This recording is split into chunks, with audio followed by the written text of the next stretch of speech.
Well, apparently I don't have to do it. This gentleman has done an extraordinary job. So I also want to inform him I'm almost sober from my Johnny Walker. It was Blue Label then, and I am actually quite outdated in my knowledge. But we were talking about this issue of innovation and this incredible period of innovation that is affecting medicine.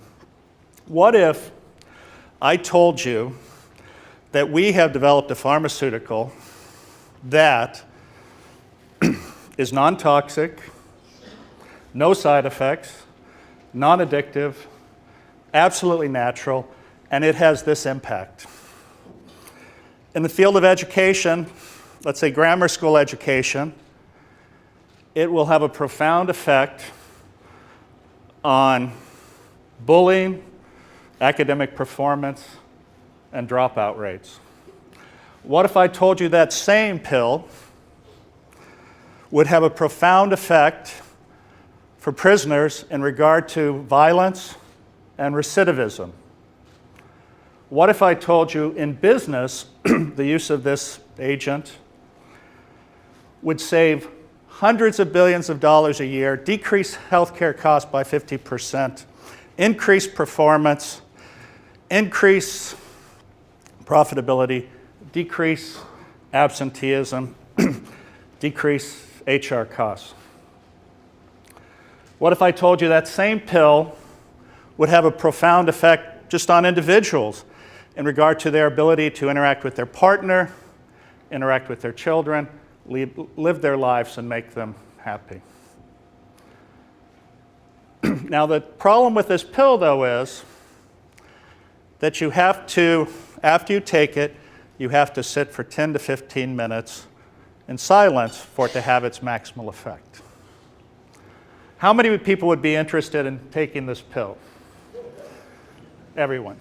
If you were a venture capitalist or had a pharmaceutical company, would this innovation be worth billions of dollars, if not tens of billions of dollars, if not hundreds of billions of dollars?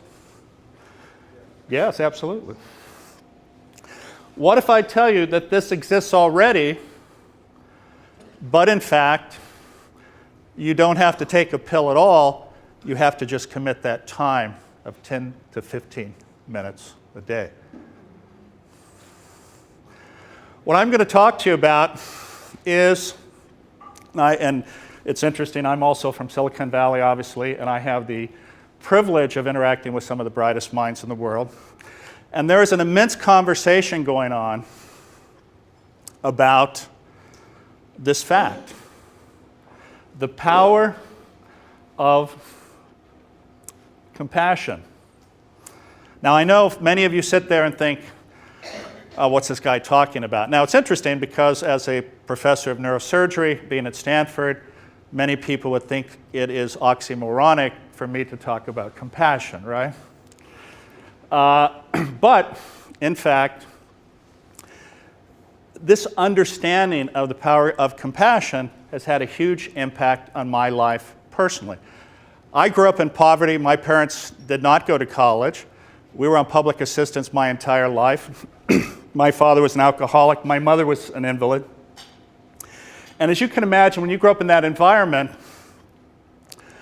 oftentimes, and not surprisingly, because of issues of despair, hopelessness, individuals in that type of position head towards alcohol, drug abuse, or self-destructive behaviors.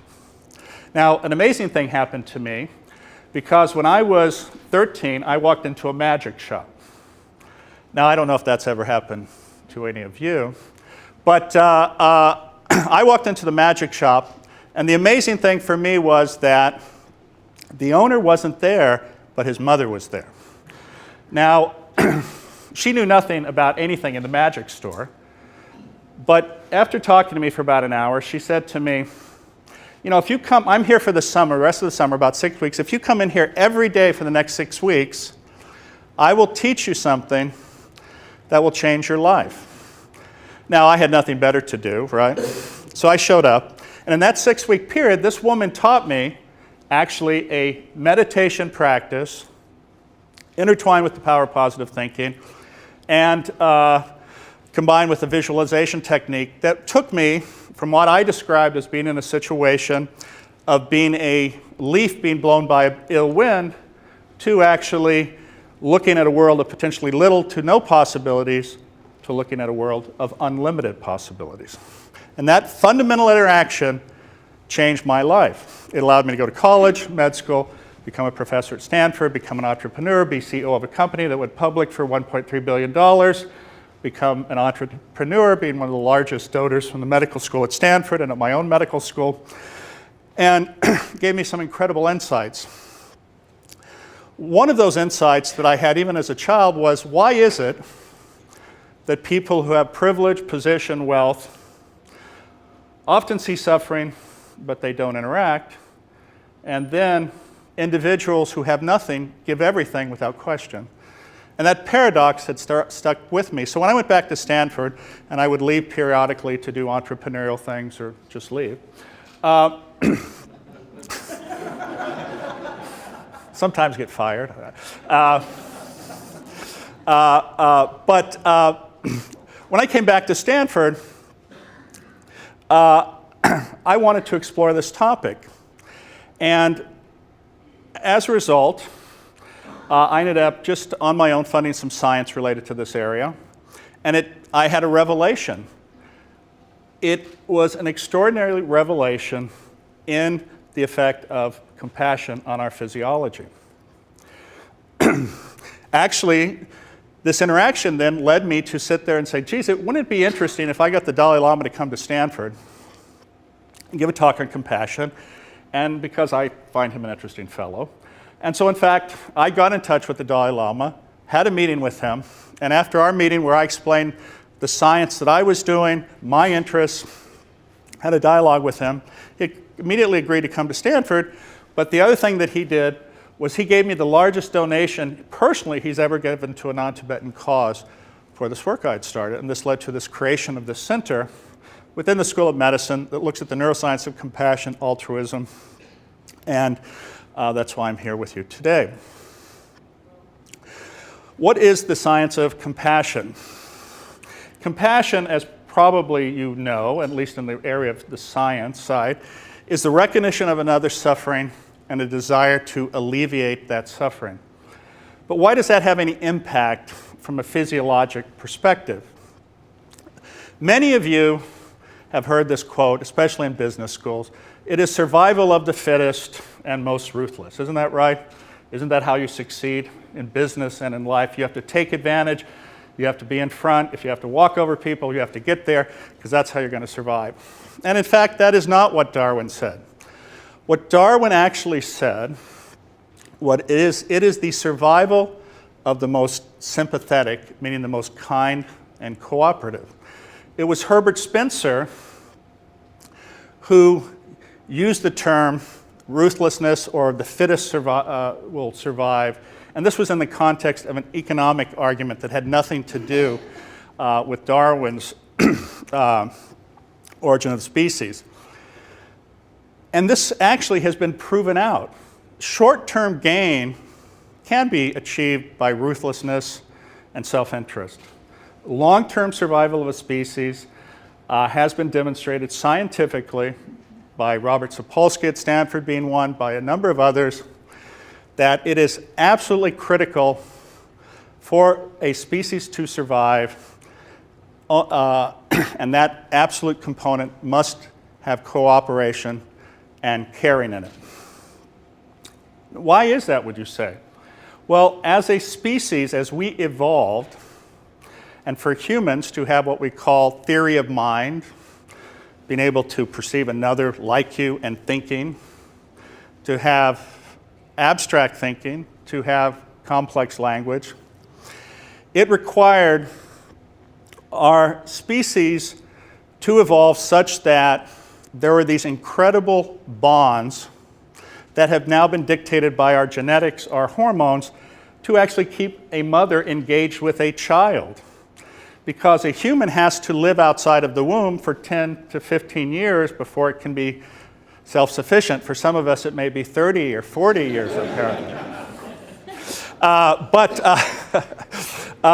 But as a result, these incredible bonds have been developed that make us connect. Our default mode is connection and cooperation. We have developed an incredible genetic component of that, with an epigenetic component to that, and a hormonal component to that. Many of you have heard of this hormone called oxytocin, or the nurturing hormone. That is one of the hormones that make us connect with people. Now, how does this have to do with compassion? Well, when a child suffers or is in need, there is this immediate response for the mother, and actually the father as well, to connect with that child and to support that child. This system is entwined with another part of our anatomy called the autonomic nervous system, which probably many of you know in business school is associated with the flight or fight response. The flight or fight response is associated with the sympathetic nervous system, and what it does is, when we were on the savannah in Africa, it allowed us, when we were threatened, to immediately respond, and that response resulted in an incredible release of hormones, including epinephrine, norepinephrine, cortisol, had an effect on our immune system. We ran away, and either we survived or we didn't, and that autonomic nervous system went back into balance immediately after that event. What has happened in our modern society, in some ways based on our incredible ability to exponentially grow, is that we are dealing with data, with information, with processes that are having a profound negative effect on our physiology. As an example, we know that if you do not have, as a child and as an adult, appropriate caring, bonding connection, it will have a profound effect on your physiology. It will have an effect on your cardiovascular system. As an example, there is something called heart rate variability. If you have a lack of heart rate variability, which in your mind you say, oh, that should be good, you don't have this variability, that's great. That actually leads to a high incidence of sudden cardiac death. If you have a lot of heart rate variability, this actually ameliorates that. The other part, I talked about the sympathetic nervous system, but let's talk about the parasympathetic nervous system. This is the system that engages and results in you being calm, you being connected, you being able to flourish, you being able to work at your peak, you being having a feeling of connection to others, and as a result, you are functioning at your best, and when this happens, you actually are happy. Now, I'm not here to tell you that the component of this, which is at the base of this, is stress, is that you are somehow to live without a life of stress, because stress is actually critical. But there is good stress and there is bad stress. Good stress is the amount that engages you, makes your mind alert, is not overwhelming, is short term, and creates a connection with a mission. Bad stress is when you feel overwhelmed, when you feel you cannot cope, and this engages the flight or fight mechanism and has all these deleterious effects. We talked about cardiac effect. It has an effect on the peripheral vascular system. It has the effect on your GI tract in terms of ulcers. It has an effect on what we call chronic pain or headache, neck pain, back pain. All of these areas, profound effect. And in fact, this type of stimulation, chronic stimulation at a low level of your sympathetic nervous system, has a marked effect on your longevity. Now, I talked about this pill. Well, let's talk about this pill a little bit that I alluded to. We know, and it's interesting because the Dalai Lama made a comment one time. He said, if you want others to be happy, be compassionate. If you want to be happy, be compassionate. And it turns out that that is, in fact, true. Let's look at some of the science. I alluded to the educational system. We have an ever-increasing amount of evidence that the use of a compassion training program, a mindfulness program in schools, has had the effects that I alluded to. A marked decrease in bullying, a marked increase in academic performance, a marked improvement in dropout rate. That's just in the educational system. These types of interventions have been demonstrably shown to decrease violence in prisons, decrease recidivism. Now, we're at a school of management, a business school. Let's talk about business for a minute. $200 to $300 billion a year is lost, it is estimated, secondary to stress in the workplace, which translates into excessive activation of the sympathetic nervous system, and it results in a 46% increase in healthcare costs. It results in a significant number of employees saying that they did not accept a promotion, left their job, or are less productive as a result. It has a huge impact on levels of absenteeism and what some people term presenteeism. Have you guys ever been at work and you're just not there and you're present, but you're not there? It has a huge impact in terms of HR costs, employee turnover, retraining. Yet we know, and with interventions that we have developed at Stanford, interventions that have developed at the University of Wisconsin in Madison, at Emory, and at other institutions, that with as little as 2 weeks of training, it can have a profound effect on the rebalancing of this sympathetic nervous system and while decreasing the tone and increasing the tone of the parasympathetic nervous system so that you will be at your best, feel connected, feel cooperative, and be able to function at your best. And we know that this affiliative bonding, this nurturing is absolutely critical for children, and it's absolutely critical for adults. How does this translate further into business? What are the aspects in regard to a business environment for an employee? How is excess stress created? How does it manifest itself? If an employee comes to work every day fearful, whether he's going to have a job or not, there is no transparency in the communication. There's no sense that the company is interested in that person's opinion. There is a sense that the individual has no control. If there is a situation where there is no meaning to what you do, you know, as a doctor or in corporations, let's say you're doing manufacturing healthcare devices, it's pretty easy to connect with that mission.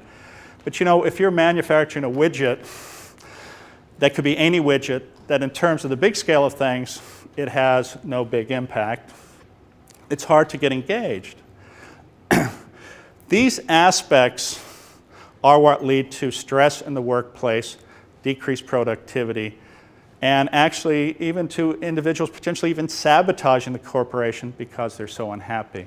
The secondary effect is when somebody is stressed at work, or many of us spend a great deal of our time, it manifests in their home life, which decreases their ability to have a good relationship with their spouse, interact with their children, and on and on and on, and you can see where this plays out. So what I will tell you is, we have learned that promoting compassion and caring for others in the next decade is going to have one of the most profound effects in terms of health and wellness that we have ever seen. And there is an immense amount of interest in the venture capital community now in Silicon Valley. Jack Dorsey, as an example, founder of Twitter, is very interested in this topic. Jeff Weiner at LinkedIn is very interested in this topic.